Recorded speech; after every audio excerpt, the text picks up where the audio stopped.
In the quiet aftermath of my husband's funeral, I found the safe. It sat beneath the floorboards of our bedroom, a silent secret kept for 30 long years.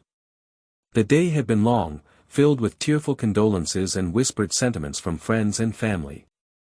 Once the house had emptied, leaving only an echo of the day's sorrow, I was left alone with my thoughts, and the unsettling notion that the person I had loved for more than half my life was gone.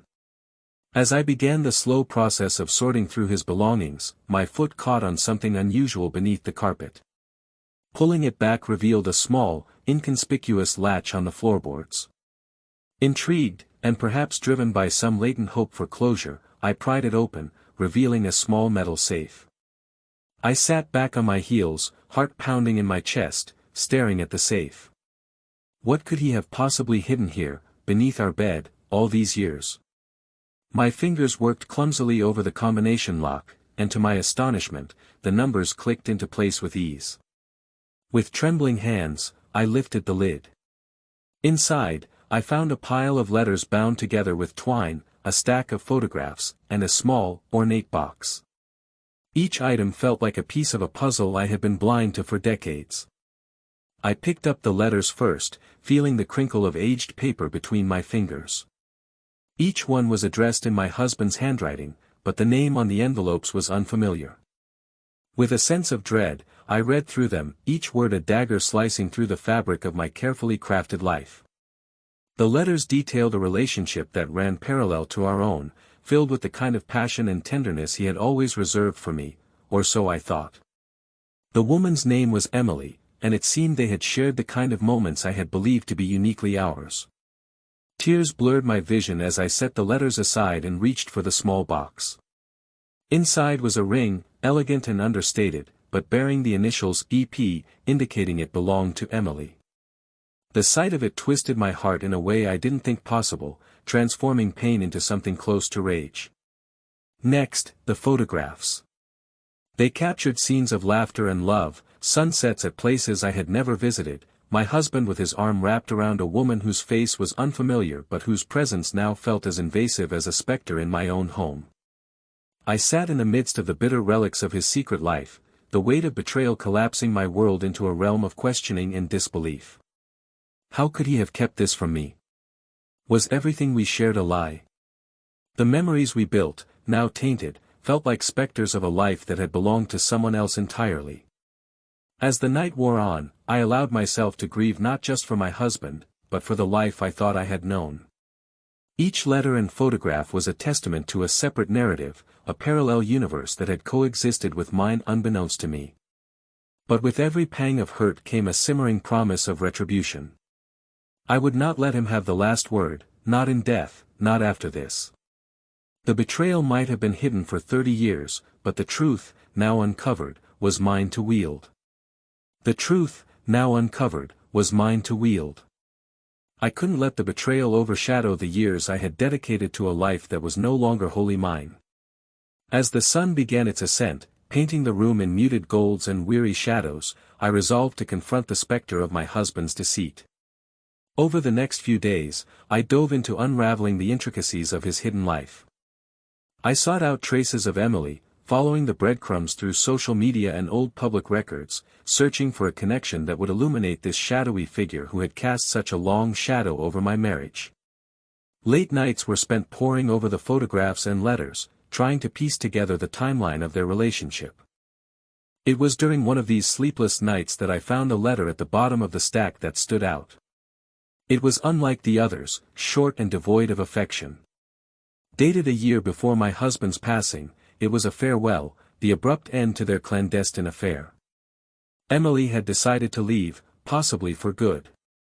My husband's words were raw and skewed with regret, hinting at her departure being unexpected and unwelcome. This revelation did little to quell the fire within me. In fact, it made me wonder about her reasons. Was it his conscience that finally drove her away, or had she found something more compelling than a life of secrets? The thought both comforted and confounded me. Driven by the need for answers, I hired a private investigator, a step that felt both invasive and necessary. Within weeks, I had a comprehensive profile of Emily, her past, her present, and where she had disappeared to when she vanished from my husband's life. She had moved to a small town in Vermont, her digital footprint minimal but traceable enough to hint at a life far removed from the one she had led with my husband. The decision to meet her was not an easy one. I debated the consequences, the potential for reopening wounds that were barely beginning to scab over. But the yearning to hear her side, to understand why she left, and maybe to feel some semblance of closure, overrode my hesitations. Arriving in Vermont, I found myself in a town where time seemed to have stopped. The air was crisp with the promise of autumn, and the leaves had just begun to turn, their hues echoing the turmoil within my heart. Emily's address led me to a modest house on the outskirts, surrounded by towering maples that shielded it from prying eyes. As I approached, my heart drummed a frantic rhythm against my ribs. I had rehearsed what I wanted to say 1,000 times, but standing there on her doorstep, with the weight of history pressing down on me, words felt inadequate. The door opened, and there she stood, Emily, the woman who had unknowingly shared my life. She was older than the photographs, her face etched with lines that spoke of laughter, heartache, and resilience. "Can I help you?" she asked, her voice cautious but not unkind. For a moment, I couldn't speak, the realization of who she was and what she represented catching in my throat. "I'm Joan, Richard's wife," I finally managed, the confession hanging between us like a delicate balance waiting to tip. Her eyes widened, a flush of surprise, then understanding. "I thought you might come," she said softly. "Please, come in." The house was warm, cluttered with books and photographs, none of which contained my husband. She offered me a cup of tea, a gesture that felt oddly comforting despite the tension that crackled in the air.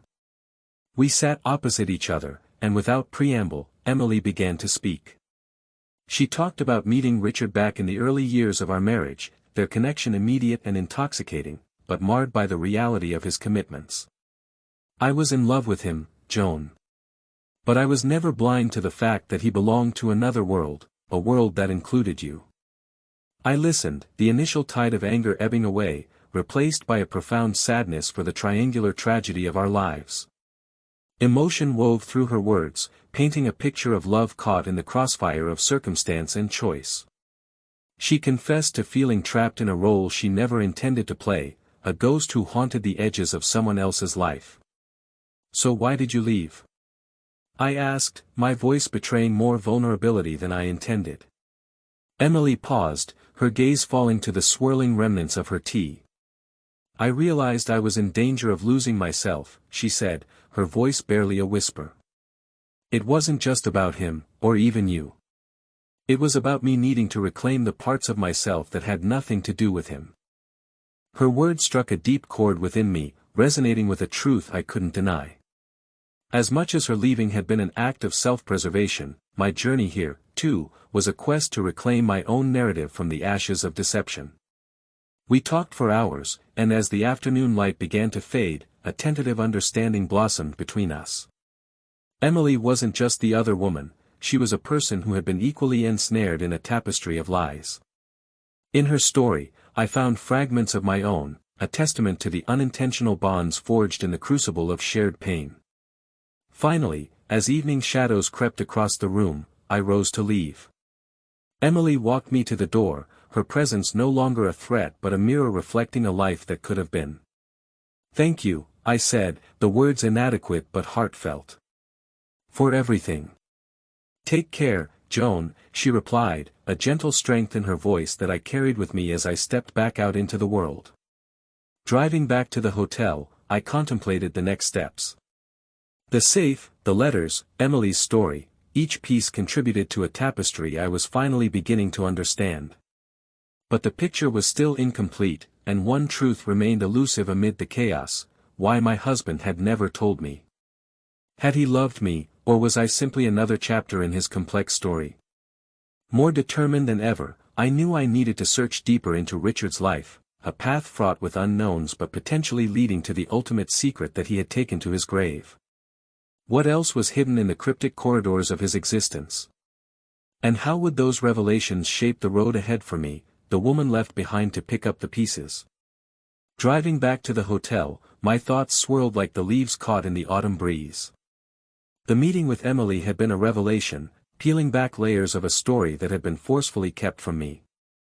But the questions weighing on my soul remained unanswered. Why hadn't Richard told me? Did he ever plan on revealing the truth, or was I meant to live in ignorance forever? That night, sleep was elusive as memories of our life together danced just out of reach. Richard had been a man of contradictions, loving yet distant, attentive but often lost in thought.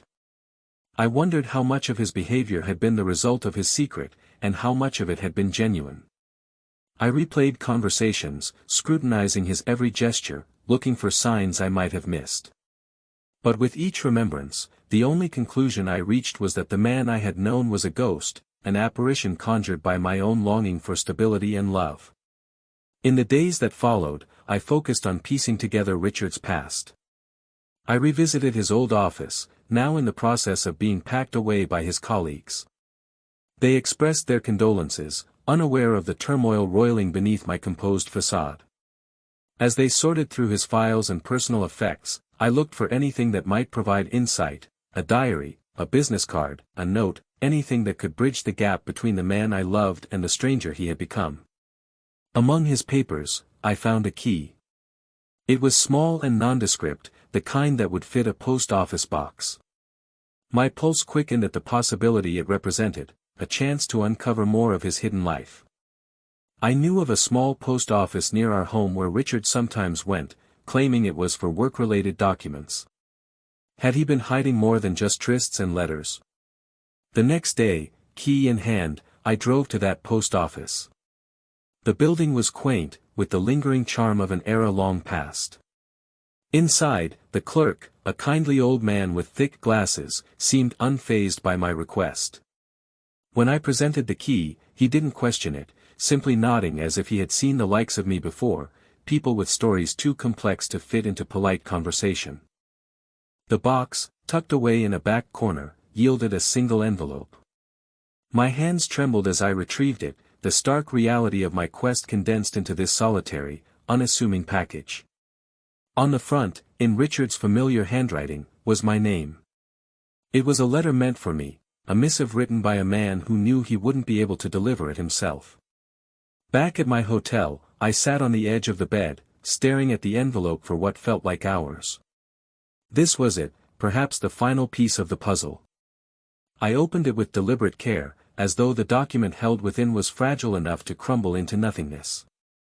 "My dearest Joan," it began, the words neatly penned, betraying no hint of hesitation.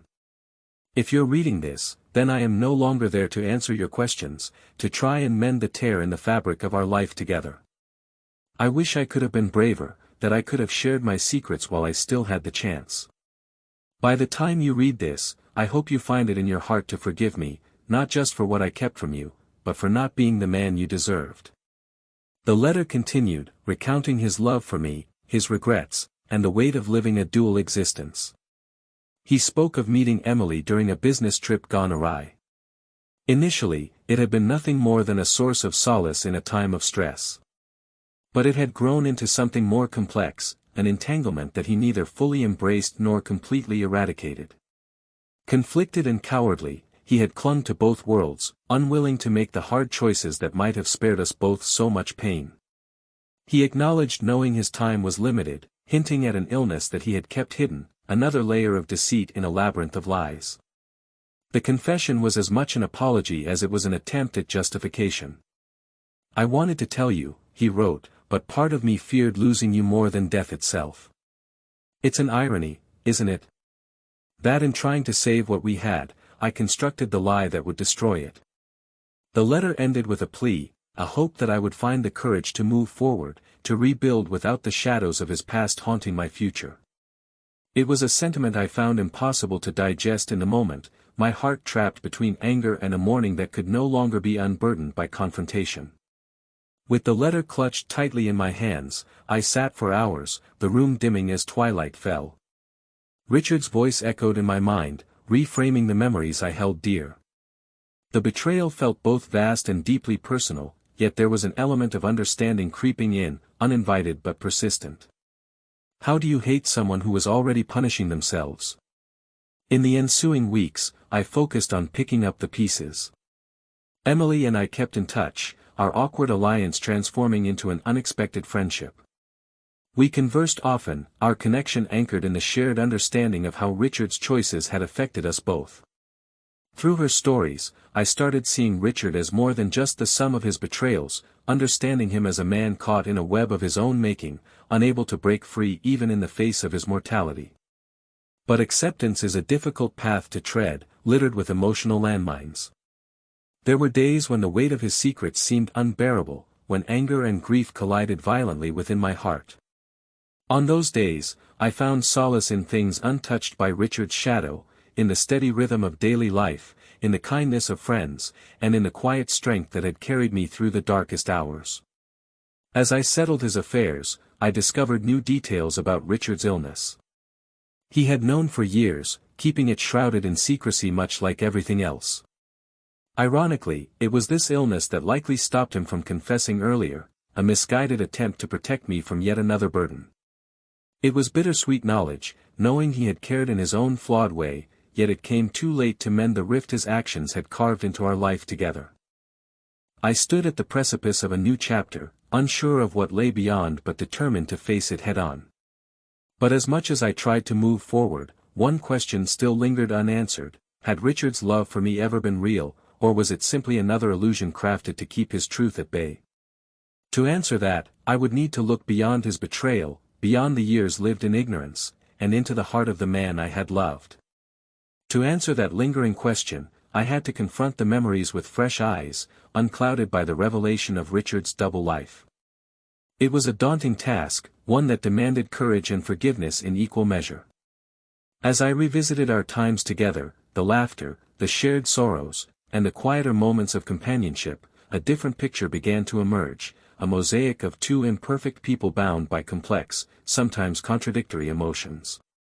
I realized that despite his flaws, Richard had loved me. Not perfectly, not without fault, but as much as he was capable of. This understanding didn't absolve him of his wrongdoings, nor did it erase the pain of his deceit. But it allowed a small space in my heart for compassion amidst the hurt, a recognition of his humanity tangled with mine. As winter approached, a sense of clarity began to settle within me. The turning leaves gave way to a crisp barrenness that mirrored the clearing of my own emotional landscape. Each day, I found new ways to reclaim my narrative, to honor the past while disentangling myself from its shadows. One morning, as the first snow began to fall, I gathered the letters, photos, and mementos from both our life together and his secret life with Emily. I took them to the small cottage we had rented on Cape Cod one summer, a place filled with memories untainted by deception. It was there, standing by the shore with the cold wind biting my cheeks, that I began the process of letting go.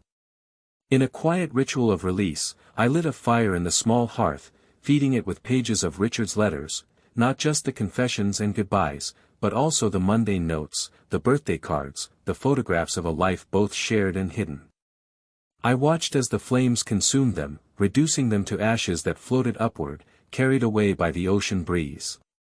With each piece that vanished into the ether, I felt lighter, less burdened by the weight of what had been. It was as if Richard's presence was dissolving into the air, leaving behind only the essence of what had truly mattered during our time together. I spent hours by the sea, contemplating the future. The questions that had haunted me were gradually losing their power, replaced by a burgeoning sense of self that was no longer anchored solely to my past. In this silent communion with the elements, I found an unexpected solace, a space to breathe freely once more. In the days following, I returned to the rhythms of my life with renewed vigor. I involved myself in community work, an endeavor that not only connected me with others but also helped fill the void left by the tumultuous revelations. The simplicity of helping others, of contributing to something greater than myself, became a balm for my soul. Emily and I continued to correspond, our friendship a testament to the resilience of the human spirit. We visited each other occasionally, our conversations increasingly shifting from the shadow of Richard's legacy toward our individual journeys of healing and growth.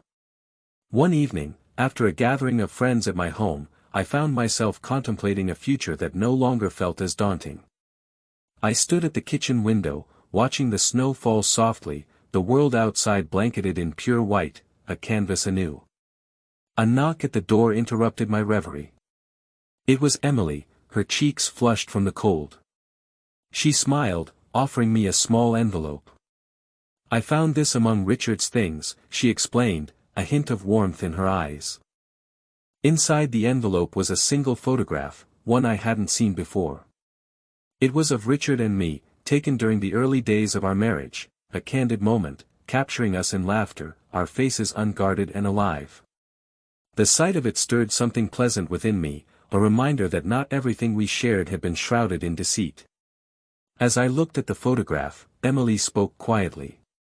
"He loved you, Joan. In his own way, he truly did." Her words, combined with the image of our younger selves, resonated deeply.